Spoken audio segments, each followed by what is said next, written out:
ஓம் சக்தி. அனைத்து சக்திகளுக்கும் என்னுடைய அன்பான காலை வணக்கத்தை தெரிவித்துக் கொள்கின்றேன்.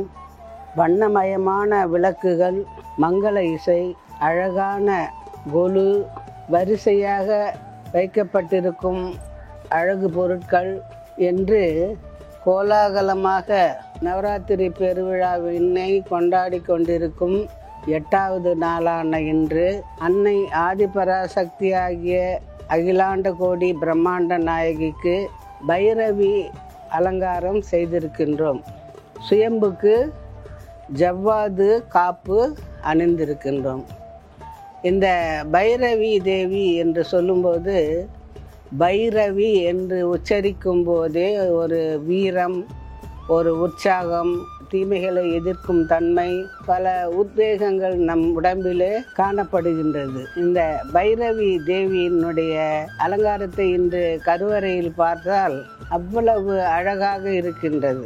4 கரங்களை உடையவள், அக்னியில் பத்மாசனமிட்டு அமர்ந்து தன்னுடைய திருக்கோலத்தை காட்சியாக தருகின்றாள். ஒரு கரத்தில் ஏடு, ஒரு கரத்தில் தவம் செய்கின்ற ருத்ராட்ச மாலை, அடுத்து அபயம், தன்னை நாடி வருவர்களுக்கு அபயம் அளிக்கின்ற 2 கரங்கள், கமண்டல மாலை, அதாவது மண்டை ஓட்டினாலான மாலை அணிந்து, ஏன்னா இவ பார்வதி தேவியின் அம்சம். சிவனும் பார்வதியும் ஒன்று இல்லையா? அந்த பார்வதி தேவியின் அம்சமாக கமண்டல மாலையை தன்னுடைய கழுத்திலே அணிந்து வீர பெண்மணியாக, வீர மங்கையாக நமக்கு காட்சி அளிக்கின்றாள். பெண்கள்லாம் இது போல தான் இந்த காலத்தில் இருந்தால் நல்லா இருக்கும்னு நினைக்கிறேன். தைரியமாகவும் எதையும் எதிர்கொள்கின்ற அளவும் யோசித்து செயல்படுகின்ற ஆற்றலும் உள்ளவர்களாக இருந்தால் மிகவும் நன்றாக இருக்கும். பைரவி தேவி தசமகா வித்யாக்களில் ஒருவர் ஆவார். இவர் உக்கிர தெய்வமான பைரவனின் மனைவி ஆவார். சிவனுடைய அம்சம் பைரவன். சிவன் யாரையாவது அழிக்கணும்னு நினச்சா அவர் முதல்ல போக மாட்டார். பைரவனை அனுப்பி அவர்களிடம் போர் செய்யும்படி, அந்த அசுரர்களிடம் போர் செய்யும்படி கூறுவார். அவரால் முடியலன்னா தான் கடைசியாக சூலாயுதத்தை எடுத்தார்னா அதை அழிக்காம திரும்பாது அந்த சூலாயுதம். சிவனுக்கு ஒரு சேனாதிபதியாக விளங்கக்கூடியவர் இந்த பைரவர். இந்த பைரவரனுடைய மனைவி தான் இந்த பைரவி. இவர் 5வது மகா வித்யாவாக கருதப்படுகிறார். வித்யா என்றால் என்ன? வித்யாக்கள் என்றால் கலைகளில் வல்லவர்கள். ஒவ்வொருவர் ஒரு கலைகளில் வல்லவர்கள். பார்வதி தேவியின் அம்சமாகவும் கருதப்படுவதால் இவருக்கு வீர பைரவி, திரிபுர பைரவி, கால பைரவி, சித்த பைரவி, சைதன்ய பைரவி, ருத்ர பைரவி, லிங்க பைரவி என பல பெயர்கள் உண்டு. முழு முதற் கடவுளாகிய சிவனும் பார்வதியும் சேர்ந்த அம்சமாக இவர்கள் இருப்பதால் இவர்களுக்கு இல்லாத ஆற்றலே கிடையாது. ஆகவேதான் இந்த இத்தனை பெயர்களில் இவர் அழைக்கப்படுகின்றார். பைரவின்னு சொன்னால் ஒரு பிரமிக்க வைக்கக்கூடிய, அதாவது ஒரு சிலிப்பூட்டும் தன்மையை உண்டாக்கக்கூடிய ஒரு பெயர் அது. அதை பைரவின்னு வச்சாவே ஒரு புத்துணர்ச்சி, ஒரு வீரம், ஒரு ஆற்றல் அதெல்லாம் தானாக வெளிப்படும். படைத்தல், காத்தல், அழித்தல் ஆகியவற்றிற்கும் இவர் துணை நிற்கின்றார். இவரின் மந்திரங்களை உச்சரித்து இவரை தியானிப்பவர்களின் பகைவரை முற்றிலும் அழிக்க வல்லவர். அப்படி வந்தவங்க தான் இந்த சண்டன், முண்டன், துர்காசூரன் போன்ற இந்த அரக்கர்களை அழித்தவளாக பைரவி தேவி காணப்படுகின்றார். எத்தனை அசுரர்கள் வந்தாலும் அவர்களை எதிர்கொண்டு அழிக்க வல்ல ஆற்றல் பொருந்தியவளாக பைரவி தேவி இருக்கின்றார். அதனால்தான் அவங்க தெய்வங்கள் முதல்ல இவங்களை அனுப்பி போரிட வைத்து இறுதியாக அவர்கள் சென்று ஆற்றலால் அந்த அசுரர்களை அழிப்பது தான் வரலாறு. அதாவது பைரவியை வணங்குவதால் நமக்கு என்னன்னா, ஒரு அச்சம் நீங்கி பயமில்லாத வாழ்க்கையை நாம் வாழ முடியும். ஆதிபராசக்தி அன்னை பைரவி தேவியாக அழகிய கோலத்தில் அமர்ந்திருக்கின்றாள். கீழே சுயம்பு அன்னையானவள் ஜவ்வாது காப்பணிந்து, ஜவ்வாது என்னன்னா ஒரு வாசனை பொருள், சந்தனம், அப்புறம் வாசனை திரவியங்கள், அப்புறம் மூலிகைகள் இதெல்லாம் சேர்த்து தயாரிக்கின்ற ஒரு வாசனை பொருள் தான். சந்தனம் மாதிரி அதுவும் ஒரு ஜவ்வாது ஒரு வாசனை பொருள். இந்த ஜவ்வாது கொஞ்சம் தடவினாலே ரொம்ப மணமாக இருக்கும். இப்போ எல்லாமே நம்மலாம் சென்ட்டு போடுறோன்னா எதுக்கு போடுறோம்? ஒரு புத்துணர்ச்சிக்கு தான் போடுறோம். அழகாக நல்லா ட்ரெஸ் பண்ணிவிட்டு லாஸ்ட்டில் புஷ் புஷ்ஷுன்னு ஒரு சென்ட் அடித்தாதான் நிம்மதியாக வெளியே போகிறாங்க. வாசனை பொருளை அடித்தாவே ஒரு மற்றவங்களுக்கும் ஒரு துர்நாற்றத்தை ஏற்படுத்தாமல் நாமளும் ஒரு புத்துணர்வோடு இருக்கிறதுக்கு தான் இந்த சென்ட்டை பயன்படுத்துகிறோம். அது மாதிரி தெய்வங்களுக்கு பயன்படுத்தக்கூடிய வாசனை திரவியம் தான் இந்த ஜவ்வாது. சரியா? ஜவ்வாதுன்றது ரொம்ப அந்த காலத்தில் கிடைக்க முடியாத ஒரு அரிய பொருளாக இருந்தது. இப்போ எல்லா கோயில்களிலும் சுவாமிக்கு அதை அலங்காரம் பண்ணுறாங்க, அதை தடவுறாங்க. அதனால் அந்த ஜவ்வாது வாசனையில் சுயம்பு அவ்வளவு அழகாக காட்சி தருகின்றார்கள். நான் அவ்வளவு சீக்கிரம் அலங்காரம்லாம் நல்லா இருக்குதுன்னு ஒத்துக்க மாட்டேன். ஆனால் இன்றைக்கி எனக்கே ரொம்ப மகிழ்ச்சியாக இருந்தது. இவ்வளோ ஒரு அம்சமாக இவ்வளோ இந்த கருவறையில், அதாவது உற்சவர் மாதிரி ஒரு அலங்காரத்தை பண்ணுறதுன்றது ரொம்ப கஷ்டம். அந்த சின்ன இடத்துல இருந்து இதெல்லாம் செட்டப் பண்ணி எல்லாம் பண்ணுறதுன்றது ரொம்ப கடினம். நம்ம அம்மாவுக்கு மற்ற பிரபலமான கோயில்களில் இருக்கிற மாதிரி நவரத்தனங்களும் நமக்கு இல்லை. இருந்தாலும் இருக்கிற அந்த நகைகளை வச்சு இவ்வளவு அழகாக அலங்காரம் பண்ணியிருக்கிறாங்க. அந்த அலங்காரம் பண்ணும் குழுவுக்கு என்னுடைய பாராட்டுதலை தெரிவித்துக் கொள்கின்றேன். ஏன்னா தொடர்ந்து ஒரு 10 நாள் ஒரு 2 மணிக்கெல்லாம் எழுந்து அபிஷேகம் பண்ணி அலங்காரம் பண்ணி முடிக்கிறதுக்குள்ளே ஒரு 6 மணி ஆயிடுது. ஆகவே இவ்வளோ கஷ்டப்பட்டு செய்கின்ற அந்த தொண்டர்களுக்கு என்னுடைய நன்றியை தெரிவித்துக் கொள்கின்றேன். இந்த பைரவி அலங்காரத்தின் போது ஒரு சிறிய கதையை சொல்ல ஆசைப்படுகின்றேன். ஒரு அரசன், ஒரு அரசி, அவங்க அரசன் அரசின்னா அவங்க ஆடம்பர வாழ்க்கைக்கு நம்ம சொல்லவா வேணும்? மாட மாளிகை கூட கோபுரங்கள் என்று சுகபோக வாழ்க்கையை வாழ்ந்து வந்தான் அந்த அரசன். மக்களை பற்றியே கவலைப்பட மாட்டான்.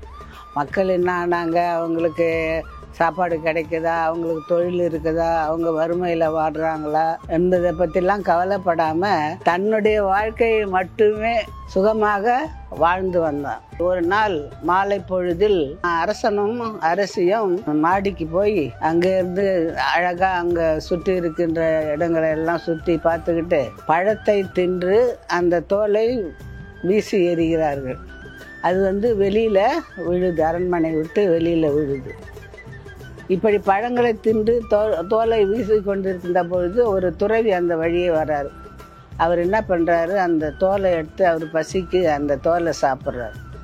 உடனே யார் அவன், பிடிங்கடா அவனை, நாங்கள் சாப்பிட்ட தோலை யார் அவன் எடுத்து சாப்பிட்றது, பிடிச்சி இங்கே இழுத்துட்டு வாங்க அப்படின்னு சொல்லி அரசன் கட்டளையிடுறான். உடனே ஆட்கள் போய், காவல் ஆட்கள் போய் அந்த துறவியை இழுத்துட்டு வராங்க. நீ என்ன காரியம் பண்ண? நான் ஒன்றும் பண்ணலைங்க அரசே, நீங்கள் தின்னுட்டு போட்ட அந்த தோலை தான் நான் சாப்பிட்டேன் அப்படின்றேன். நீ எப்படி எங்களை கேட்காம நாங்கள் போட்ட தோலை சாப்பிட்லாம் அப்படின்னு சொல்லிட்டு இவனுக்கு மரண தண்டனை கொடுங்க அப்படின்னு சொல்கிறான் அந்த அரசன். அவ்வளோ ஆடம்பத்தை விரும்பக்கூடிய முட்டாள்தனமான ஒரு அரசன். துறவியானவர் அந்த அரச கட்டளை கேட்ட உடனே சிரிக்கிறாரு. உனக்கு எவ்வளோ திமிரு இருந்தால் நான் மரண தண்டனை கொடுக்க சொல்கிறேன், நீ என்ன சிரிக்கிற அப்படின்னு கேட்குறேன். இல்லை அரசே, ஒரு நினச்சி பார்த்தேன், எனக்கு சிரிப்பு வந்தது. என்னத்த நினச்ச அப்படின்னு கேட்குறேன். இல்லை, தோலை தின்ன எனக்கு இந்த மரண தண்டனைன்னா அந்த பழத்தை தின்ன உங்களுக்கு என்ன தண்டனை கிடைக்கும் அப்படின்னு நினச்சேன், சிரிப்பு வந்துச்சு. இதில் என்ன தண்டனை கிடைக்குது? ஆமாம், நீ ஆராயாமல் என்ன தவறு செய்தேன்னு தெரியாமல் என்னை கூப்பிட்டு தோலை தின்னதுக்காக எனக்கு தண்டனை கொடுக்கும்போது அந்த பழத்தையே நீ ருசித்து ரசித்து சாப்பிட்டு நீ ஆடம்பரமாக வாழறியே, உனக்கு என்ன தண்டனை கிடைக்கும் அப்படின்னு நினச்சி பார்த்தேன். அதனால் எனக்கு சிரிப்பு வந்தது அப்படின்னு சொல்லி அரசன் சொன்னானா. அப்புறம் தன்னுடைய தவறை உணர்ந்து அந்த முனிவர்கிட்ட மன்னிப்பு கேட்ப அவருக்கு வேண்டியதெல்லாம் கொடுத்து அனுப்பி வைத்தானாம் அந்த அரசன். இதில் என்ன தெரியுதுன்னா, எதையும் ஆராய்ந்து பார்க்காமல் ஒருத்தருக்கு தண்டனை கொடுக்கக்கூடாது, தீர்ப்பு கொடுக்கக்கூடாது. அதுதான் இந்த கதையினுடைய சாராம்சம். ஆகவே இந்த நவராத்திரியின் 8வது நாளான அன்னை பைரவியின் அலங்காரத்தையும் சுயம்பு அன்னையின் அலங்காரத்தையும் கண்டு கழித்து நீங்களெல்லாம் மகிழ்ச்சி அடைய வேண்டும். அந்த பைரவியின் அருள் உங்களுக்கு கிடைத்து உங்கள் பயமெல்லாம் நீங்கி வாழ்க்கையில் வாழ்வாங்கு வாழ வேண்டும் என்று கேட்டுக்கொண்டு விடைபெறுகின்றேன். ஓம் சக்தி. ஓம் சக்தி பராசக்தி. ஓம் சக்தி பராசக்தி.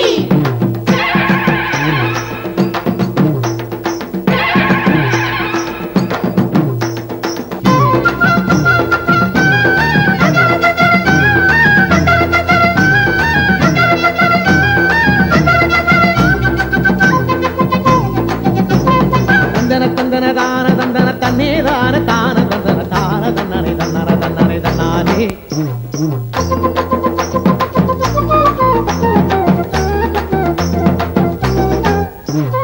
கலியுகத்தை காக்க வந்த கண்கண்ட தெய்வம் எங்கள் மருவத்தூர் மகானுக்கு நிகர் யாரு சொல்லுங்க?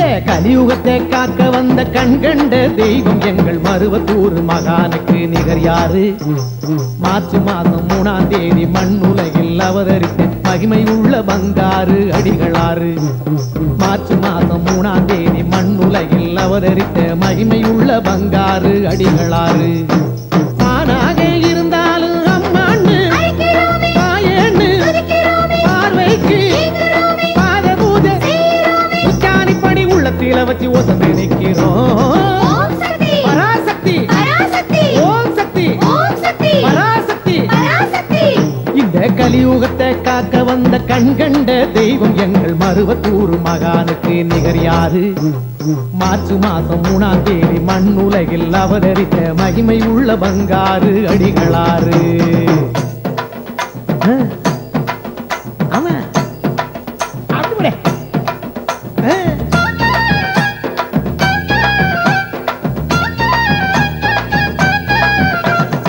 வாடையோட கையிலே வெப்பிலையும் ஆட மந்திரங்கள் ஒழிக்க தொண்டர்கள் மங்களமாய் பாட சன்னதி வந்து நின்னா பராசக்தி சம்மதம் தராளா.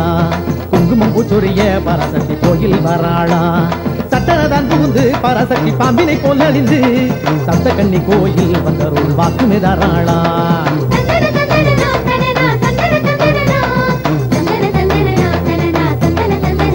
அம்மா செவ்வாடையோட கையிலே வெப்பிலையும் ஆட சன்னதி வந்து நின்னா பராசக்தி சம்மதம் தராளா. கலியுகத்தை காக்க வந்த கண்கண்ட தெய்வம் எங்கள் மருவத்தூர் மகானுக்கு நிகர் யாரு? மார்ச் மாதம் 3ஆம் தேதி மண்ணுலகில் அவதரித்த மகிமை உள்ள பங்காரு அடிகளாறு.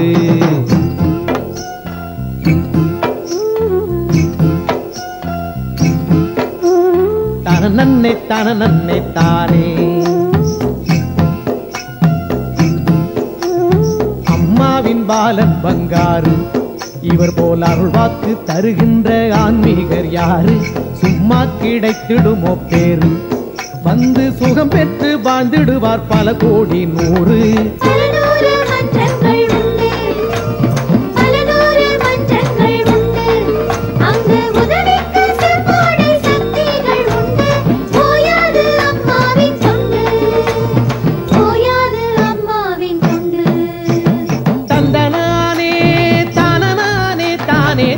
தானே தானே நன்னே தன்னே நானே.